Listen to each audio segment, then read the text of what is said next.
High court से रजू करेंगे, court में देंगे ना, कोर्ट में देंगे, आपको तो नहीं देंगे। 9 दिन का इलेक्शन करवाएंगे सर इनके इलेक्शन की तैयारियां इलेक्शन कुछ मुजाहिर जरूरी तैयारियां भी करनी है सारे में, तो अगर 90 डेज से के अंदर अंदर पूरी कर लेंगे अगर ऑर्डर कोर्ट दे दें। इलेक्शन कमीशन जो है ना, आइन कानून और अदालतों के अहकामात का पाबंद है, हम उसके मुताबिक मुकर्ररा वक्त में इंतखाबात ना हुए तो आइन की खिलाफ वर्जी होगी। 90 दिन में इंतखाबात के हवाले से आइन में कोई अभाम नहीं, शफाफ इंतखाबात कराना सिर्फ इलेक्शन कमीशन की जिम्मेदारी है। सुप्रीम कोर्ट के जज जस्टिस एजाजुल एहसन के CCPO लाहौर गुलाम मोहम्मद डोगर तबादला केस में रिमार्क्स। कहा, निगरान हुकूमत तकर्रुर और तबादले नहीं कर सकती। निगरान हुकूमत को तबादला मकसूद हो तो ठोस वजूहात के साथ दरख्वास्त देगी। इलेक्शन कमीशन वजूहात का जायजा लेकर मुनासिब हुक्म जारी करने का पाबंद है। दौरान समाअत जस्टिस एजाजुल एहसन ने सेक्रेटरी इलेक्शन कमीशन की सरजनिश की। जस्टिस मुजाहिर अली अकबर नकवी ने रिमार्क्स दिए, आपने सुप्रीम कोर्ट के हुक्म की खिलाफ वर्जी की है। मुजाहिर जरूरी तैयारियां भी करनी है सारे में, तो अगर 90 डेज से के अंदर अंदर पूरी कर लेंगे अगर ऑर्डर कोर्ट दे दें। इलेक्शन कमीशन जो है ना, आइन कानून और अदालतों के अहकामात का हम उसके मुताबिक। इसी पर बात कर लेते हैं। अमानत गशकोरी हमारे साथ मौजूद हैं। अमानत, बताइएगा इस मुतालिक।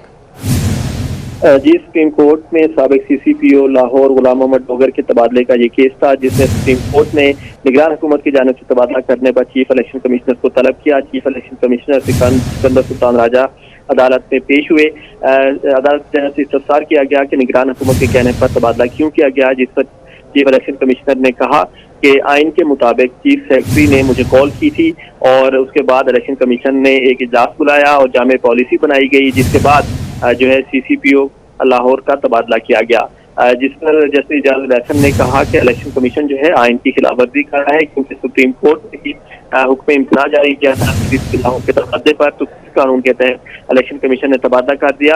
जस्टिस एजाजुल एहसन का कहना था कि इलेक्शन कमीशन जो है वो इंतखाबात का ऐलान भी नहीं कर रहा, जो कि आइन की खिलाफवर्जी है, जिस पर चीफ इलेक्शन कमिश्नर का यह कहना था कि आइन के आर्टिकल 105 के तहत सदर या गवर्नर जो है सूबे का वो इंतखाबात का ऐलान करवा सकता है। इलेक्शन कमीशन इंतखाबात की तारीख नहीं दे सकता, ताहम साफ शफाफ इंतखाबात कराना इलेक्शन कमीशन की जिम्मेदारी है और इलेक्शन कमीशन जो है वो इंतखाबात कराने के लिए तैयार है। ताहम ना तो सिक्योरिटी फराहम की जा रही है, ना ही अदलिया की जानिब से आरोज दिए जा रहे हैं और ना ही हुकूमत फंड जारी कर रही है, जिस पर जस्टिस मुजाहिर अली अकबर नकवी ने बरहमी का इजहार करते हुए कहा कि चीफ इलेक्शन कमिश्नर साहब, आपके पास ये अख्तियार नहीं है कि आप निगरान हुकूमत के कहने पर आधे पंजाब का तबादला कर दें। पंजाब का कोई ऐसा जिला नहीं है जिसमें DPO या किसी DCO को तबादला ना किया गया हो।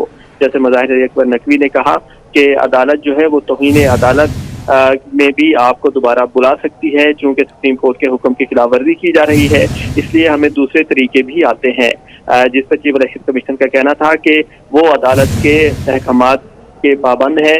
ताहम जो ही इंतखाबात का ऐलान हुआ तो वो इंतखाबात जरूर कराएंगे, जिस पर सुप्रीम कोर्ट ने इलेक्शन कमीशन से अब रिपोर्ट तलब की है कि पंजाब में जितने भी तबादले हुए हैं निगरान हुकूमत की जानिब से वो रिपोर्ट दी जाए। इसके अलावा जो इलेक्शन में हायल रुकावटें हैं उससे मुतालिक भी रिपोर्ट पेश की जाए और केस की समाअत कल तक मुलतवी हुई है और सुप्रीम कोर्ट ने चीफ इलेक्शन कमिश्नर को भी कल ज़ाती हैसियत में पेश होने का हुक्म दिया है।